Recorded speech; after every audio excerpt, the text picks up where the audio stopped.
So my senior presentation is going to be centered around a project that I've worked on for the past year and shows my research on LA mass transportation.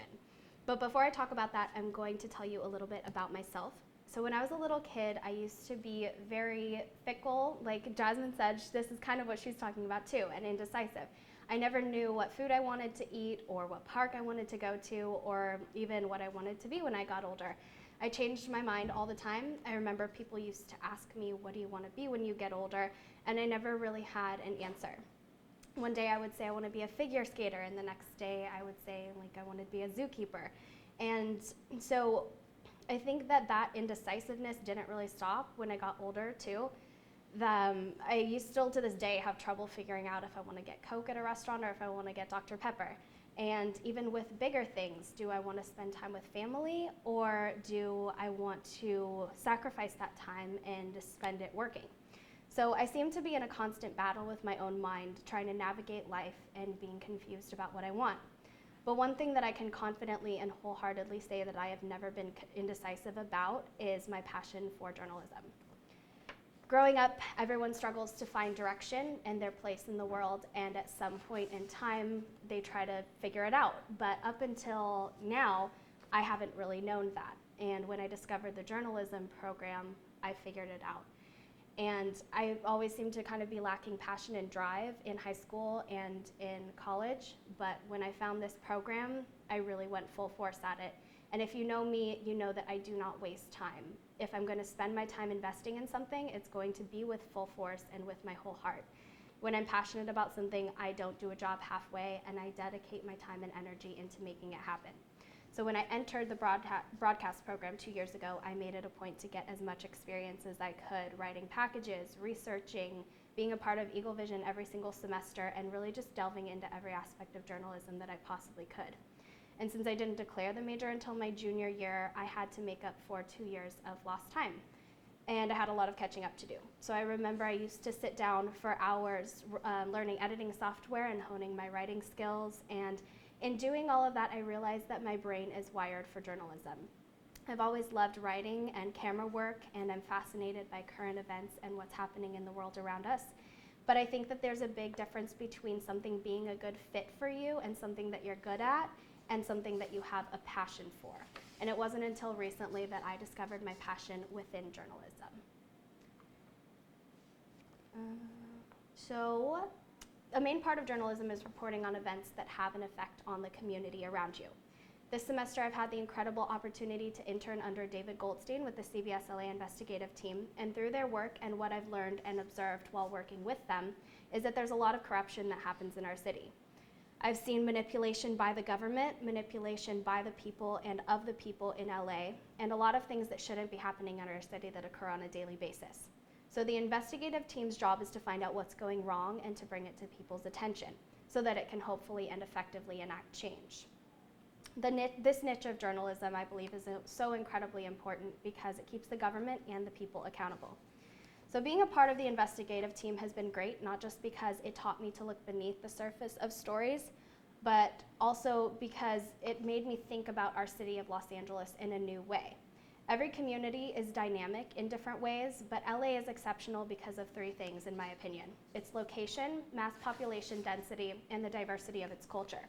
So having a mindset of what's going wrong in the city is an important element of journalism, but it made me think to myself, in addition to what's going wrong, and investigating that, what's going right? What is LA doing to help people and make it a better place? There has to be something, right? And that brings me to my presentation topic, LA mass transportation. I'm a frequent rider of the Metro. I ride it around where I live in Santa Monica when I don't feel like driving, and I can tell you from firsthand experience that it's a very well-used system of mass transportation for millions of people here in California. Not everybody can afford a car. Pollution has destroyed areas of our city, and traffic is unreal for people like me who have to commute between work and school every single day. Trying to get from point A to point B in Los Angeles has become an extreme problem for residents in recent years. I personally spend over 3 hours of my days sitting in traffic, and that equals out to 24 hours a week. LA freeways are so congested and time consuming, and it's becoming a major problem for residents and also for the ecosystem. And last semester, I completed a 20-minute in-depth research project on the inner workings of mass transit and what the government is doing to fix the transportation problem that exists on the roads and freeways currently. I want to share my experience as a student journalist by showing the progress LA is making to develop this transportation revolution in recent years. So if you've ever driven on the 5 freeway in LA, which I'm sure most of you have, from LA to La Mirada even, you know what a mess it is, not just because it's packed with traffic, but because it's riddled with cracks and potholes, and quite simply, it's just in really bad shape. And people have been complaining about it to the city for years, and they're finally starting to do something about it. So there was a measure on the ballot called Measure M that was proposed to dedicate millions of dollars to fix the freeways and implement new lines of public transportation. LA has made it a priority to improve and expand the metro system, making the city more eco-friendly, saving people time instead of being on the road in traffic, and saving money on fuel. So more funding for alternate means of transportation like subways, light rails, and dedicated bike lanes are being implemented all across the city. And my summit presentation is going to cover how the city plans to improve the roads, expand mass transit, and effectively implement new transportation methods to make transportation more accessible for the 3.9 million people who are currently living in Los Angeles. So one of the topics that I'm going to start out explaining is the ballot measure called Measure M, which was recently passed in the 2016 election with almost 70% of the voter margin in favor of approval by California residents. So Measure M proposes to enhance our public transit program by investing in our bus system while expanding our rail system as well. The plan is also delivering highway improvements such as new carpool lanes and projects that that will ease freeway bottlenecks. And the plan invests in a lot of other programs too on a smaller scale. So transit operations, highway maintenance, local street improvements like bicycle and pedestrian lanes. And so this measure was promoted all across the city, and I'm sure you heard about it, if not on TV, on the radio, or in person, learning about the ballot measures. And I'm also sure you heard Mayor Eric Garcetti talk about it as well. He promotes it and backed it wholeheartedly and did a lot of promotion for it on Metro's website. And there doesn't appear to be any government, on the surface, any government agenda or corruption, and it sounds great, right? But I'm not a PR representative for the Metro or for the LA government, and I'm not here to promote their agenda. I'm a journalist, and my job is to uncover and share all sides of the story. And part of what I found in researching and interviewing city officials is that in addition to the good that Measure M is planning on accomplishing and proposes to accomplish, there's also some negative sides that affect surrounding cities in LA, like right here in La Mirada. But before I explain that, I want to show you what Measure M is all about so you can have an informed opinion for yourself. Breaking it down, it's a half-cent sales tax that will continue an existing half-cent traffic relief tax that was proposed in 2008 and passed. It's called Measure R, so it's kind of building on that. So now people are taxed a whole cent for transportation. This tax will will continue until voters decide to vote against it, so whenever California residents choose to end it. It'll go to expanding and improving the 5 freeway and expand the light rail trains. One of the biggest and most recent projects that will be funded by Measure M is the light rail to LAX. This is a huge undertaking and is going to cost millions of dollars, but the justification for it is that everyone in LA flies out of LAX. It connects all different types of transportation, cars, bikes, and now will include a light rail system. So this is proposed to reduce traffic congestion and make it easier for people to get in and out of LAX. And I'm going to show you a promotional that the Metro put together to show what the Green Line to LAX will do. I'm just going to play the first about 2 minutes of it. Oops, it's not playing. Oh no. Uh-oh. There we go. Because it's always such a challenge. There's a lot of cars. It just seems congested. I'm not really ever sure what route to take to get to the airport. The transportation situation at LAX sometimes can be Chaotic. It's a big airport, it's very busy, it's very crowded. Everybody is trying to get to the gate to drop someone off or pick someone up. There are drivers that have never been to the LAX airport, so when there are terminals coming up, they veer from the far left all the way to the right. I see a lot of accidents, even from the ticket counter in the airport. We tried as many options as you can think of. We've done the door-to-door shuttles, we've done the flyaway bus, we've had friends drop us off, we've done the long-term parking, we've done all those things for us to have a way to catch a metro right to the airport. That's totally what we do.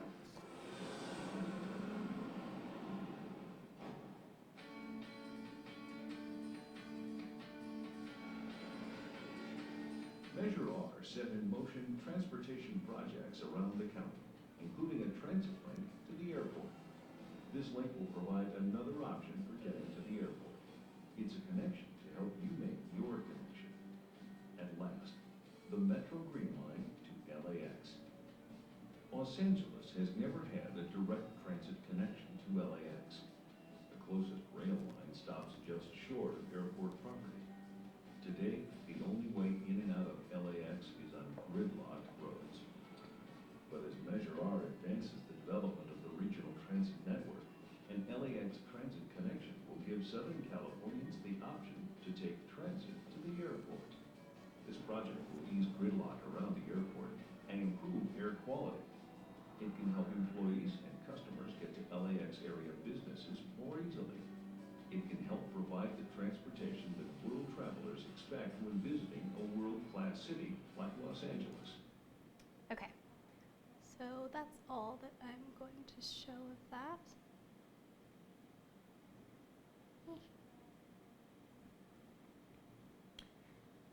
All right, so the target opening date for the Crenshaw LAX line is expected to be in 2019.